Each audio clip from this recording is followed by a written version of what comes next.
Terrace గార్డెన్లో మనం చక్కగా సేంద్రియంగా పండించుకుని ఇలా అప్పటికప్పుడు హార్వెస్ట్ చేసుకుని ఎవరికన్నా ఇచ్చినా అయితే మనం వండుకున్న ఆ టేస్ట్ చాలా బాగుంటుంది కదండి.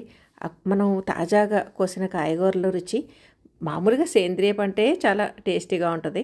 అటువంటిది ఫ్రెష్గా అప్పటికప్పుడు కోసుకునండి అవి వండుకున్నాం అనుకోండి మరింత టేస్ట్గా ఉంటాయి కదా. అలాగా మా టెర్రస్ గార్డెన్లో చక్కగా నవనవలాడుతూ ఈ కాకరకాయలు ఎంత పెద్దగా ఉన్నాయో చూడండి, ఇరుక్కుపోయినాయి కూడా. ఇక్కడ మేమన్నీ కూడా మేము సేంద్రియంగానే పండిస్తామండి. ఇటు కాకరకాయలు కానీ పొట్లకాయలు కానీ. ఈ పొట్లకాయ చూడండి ఎంత పొడవు ఉందో. పేపర్లు అవి కట్టేసామండి, ఎందుకంటే పండుగలు దాడి చేయకుండా ఇలా పేపర్లు చుట్టేసామన్నమాట.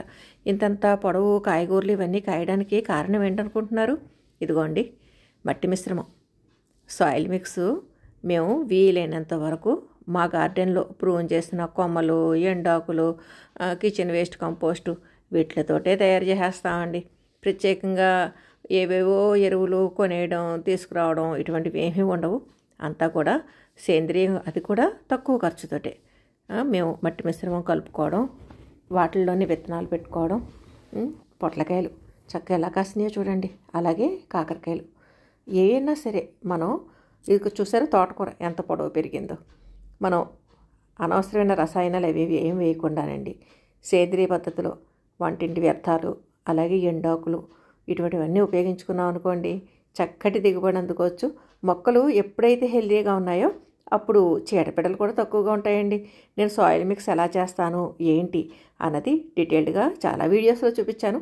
ఆ వీడియోస్ చూస్తే మీకు మొత్తం క్లియర్గా తెలుస్తుంది.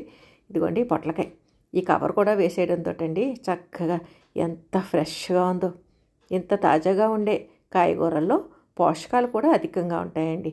కాబట్టి మనం ముందు కోసుకోకుండా మన వంటకి ఎంత అవసరమో అంతే కాయగూరలు కట్ చేసుకున్నాం అనుకోండి ఎప్పటికప్పుడు ఫ్రెష్గా మన వంటింటి అవసరాలకి ఉపయోగించుకున్నట్టుగా ఉంటుందండి.